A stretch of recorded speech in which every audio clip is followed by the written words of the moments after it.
I was born on February 3rd, 1982 in Richmond, Virginia. I would say I'm a cisgendered gay man. I have, uh, sometimes I'll describe myself like my political views and my teaching pedagogy is queer. Um, Sometimes queer, which is like, Southern queer, which I play around with. But yeah, I'm a gay man. Yeah. My coming out story, I came out at 26, so I was a bit of a late bloomer. And my grandfather had passed away. My first grandparent that I lost, I grew up with both sets of grandparents and actually knew my great grandma and a couple of great aunts too, which was kind of cool. But when my grandfather died, I kind of had went through like, wow, life is short. So I need to be who I am. And so I came out at 26 in Boone, North Carolina. When I was there at App State, I had been through graduate school and then was teaching adjuncting there. And I was dating a guy for probably, I guess, 6 months before I came out to my folks. And I came out at the beach to them.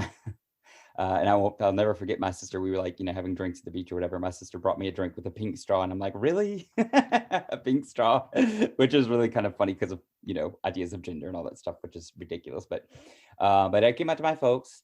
It was kind of hard at first for my family. My dad's a very like played football, John Wayne sort of type of person.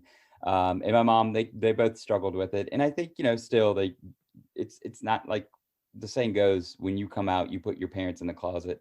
And so I think in some ways they still struggle with it. They still love me and support me. They want to come to Pride and that I'm organizing here. And, I've said they've gone to a drag show, which is awesome. I took them to one in Louisville, and my friend Anthony, whose performer name is Leah, had us like a booth and everything set up, and my dad was like, just bourbon, keep it coming. And my mom, like, they were kind of like at first, but then really got into it. My mom wanted to stay actually for the 2 o'clock a.m. show. And she was like throwing dollars. It was amazing. So they are very supportive. My sister's been supportive. She was the second person I think I came out to, maybe first person, I can't remember. But she's always supportive too. And so that's sort of, I guess, where my queer story begins. Growing up in Richmond, I was raised in a Southern Baptist environment. We went to kind of hopped around churches. My uncle was a Baptist preacher. We went to their church for a long time. And then I went to Catholic high school, a Catholic military all boys high school. So that was interesting as a Southern Baptist.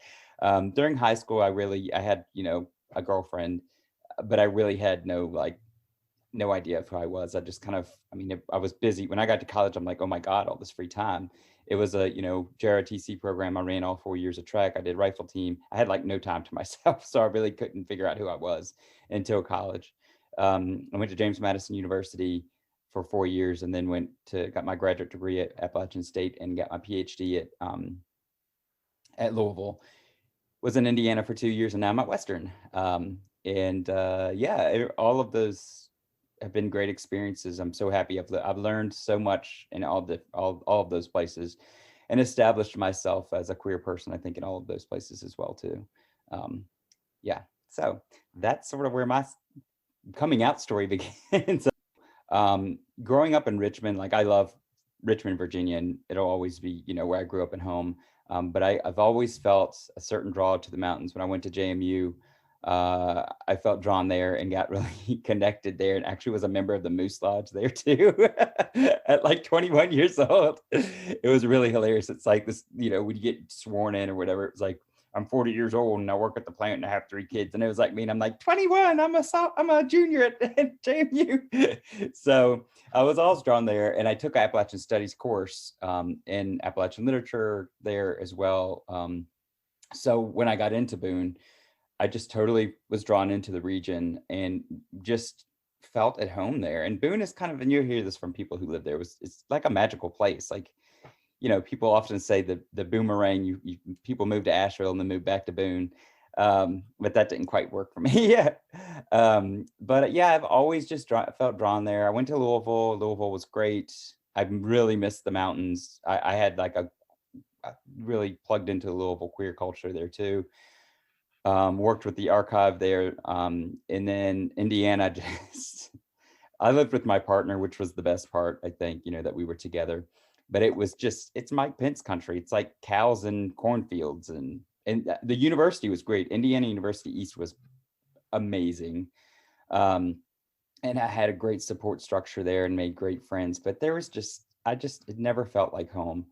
Um, and in Western, my buddy Bradshaw, who I went to App State with, told me about the position here, and I interviewed. And my partner actually had gotten his PhD and got a job up north at Massachusetts Maritime, and then I got this position, and I'm like, it's it's great. I did step down from being a writing program administrator, but I've sort of done so much here that it's kind of admin work too.